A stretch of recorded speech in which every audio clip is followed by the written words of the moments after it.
Dari dunia akademis, ya, kasus-kasus seperti ini adalah merupakan edukasi bagi pasangan-pasangan muda bahwa dalam hal terjadi putusnya perkawinan tidak harus memperebutkan anak.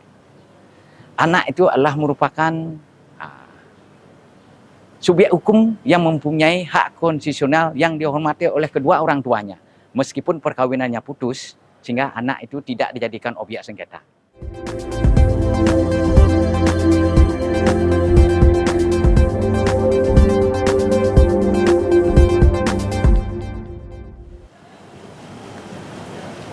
Sengketa hak asuh anak pasca perceraian kerap menjadi salah satu perkara paling kompleks dalam hukum keluarga.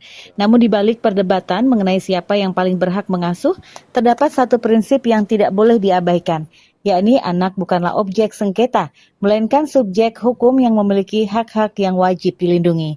Pandangan tersebut disampaikan Guru Besar Hukum Adat, Hukum Keluarga dan Hukum Kewarisan Fakultas Hukum Universitas Warmadewa Unwar, Profesor Inyoman Sujana saat hadir sebagai saksi ahli dalam perkara sengketa perdata hak asuh anak di Pengadilan Negeri Denpasar pada Rabu 3 Juni 2026. Kehadirannya dalam persidangan bertujuan memberikan pandangan akademik dan yuridis terkait kedudukan anak yang masih di bawah umur akibat putusnya suatu perkawinan. Menurutnya dalam setiap perkara hak asuh, fokus utama seharusnya bukan pada kemenangan salah satu pihak, melainkan pada perlindungan dan kepentingan terbaik bagi anak. Karena itu menurutnya paradigma yang selama ini berkembang di masyarakat mengenai hak asuh anak perlu diluruskan. Banyak pihak masih memandang putusan hak asuh sebagai bentuk kemenangan bagi salah satu orang tua.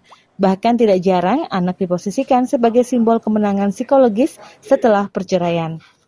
Profesor Sujana menilai cara pandang yang menempatkan anak sebagai objek perebutan bertentangan dengan perkembangan hukum keluarga modern. Dalam perspektif hukum kontemporer, anak merupakan subjek hukum yang memiliki hak-hak konstitusional yang wajib dijamin oleh negara. Oleh sebab itu, sengketa hak asuh sejatinya bukan persoalan hak orang tua atas anak, melainkan bagaimana memastikan anak memperoleh pengasuhan terbaik demi masa depannya. Menurut Profesor Sujana, hukum Indonesia sebenarnya telah memberikan arah yang jelas. Pasal 41 Undang-Undang Perkawinan menegaskan bahwa baik ayah maupun ibu tetap memiliki kewajiban memelihara dan mendidik anak berdasarkan kepentingan anak. Dengan kata lain, perceraian hanya mengakhiri hubungan suami istri, tetapi tidak pernah menghapus hubungan orang tua dan anak. Dalam perspektif hukum adat Bali yang telah lama ditekuninya, anak selalu ditempatkan sebagai pusat keberlanjutan keluarga dan generasi penerus. Karena itu, sengketa keluarga tidak boleh sampai menghancurkan masa depan anak yang kelak akan menjadi penerus nilai budaya dan kehidupan keluarga.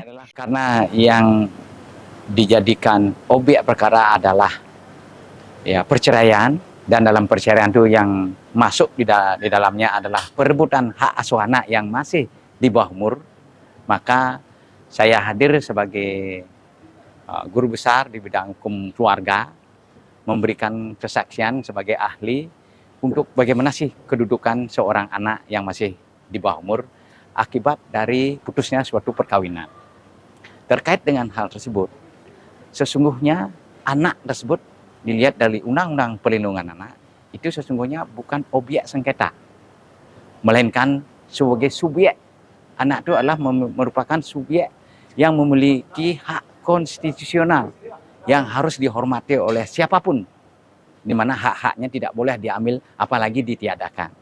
Untuk itulah pada kesempatan ini saya akan memberikan keterangan sebagai ahli bahwa perebutan hak asuh anak itu adalah yang harus dimenangkan adalah anak itu sendiri, bukan kemenangan orang tua. Di sini ada prinsip kepentingan anak yang harus diutamakan. The best interest of the child. Itu yang harus diutamakan. Apapun alasannya, hak-hak dasar anak yang melekat di dalamnya adalah hak untuk tumbuh dan berkembang harus dihormati sehingga anak ini menjadi generasi penerus bangsa di Indonesia Emas tahun 2045. Dari dunia akademis, kasus-kasus seperti ini. Pada akhirnya, Profesor Sujana menegaskan bahwa hukum keluarga yang berkeadilan bukanlah hukum yang menentukan siapa yang menang sebagai ayah atau ibu. Hukum yang berkeadilan adalah hukum yang mampu memastikan anak tetap memperoleh kasih sayang, perlindungan, pendidikan, dan kesempatan tumbuh secara sehat meskipun kedua orang tuanya telah berpisah. Kabar Bali Hits mengabarkan.